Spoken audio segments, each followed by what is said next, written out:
I set up the inquiry in my class, which is a grade 10 academic science class, as part of the 4-week climate change unit.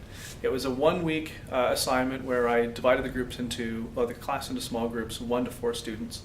Most of them working in groups of 2 to 4 on some aspect of the local area that interests them. So we had some working on recreation aspects such as hunting, fishing, paddle sports. We had some working on agriculture such as berry farming and just mixed farming as well.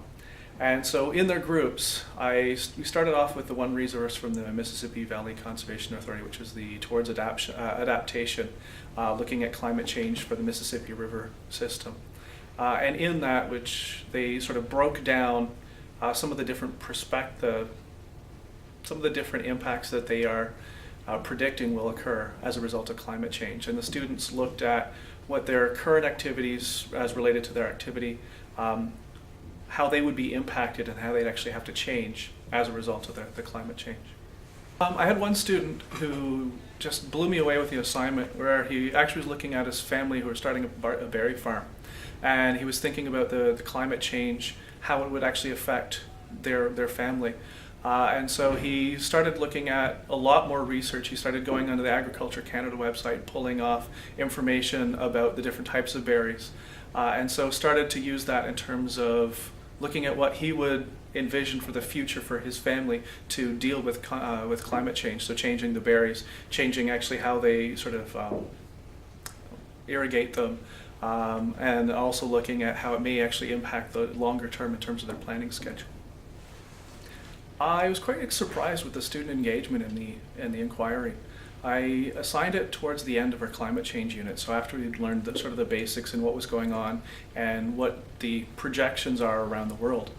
And the students, as they actually worked into the assignment, actually seemed to get more and more excited and wanting to do stuff to deal with climate change, because they started to realize that climate change isn't just going to affect the Maldives. It's not going to affect just the polar bears and places that in their experience are very, very far away.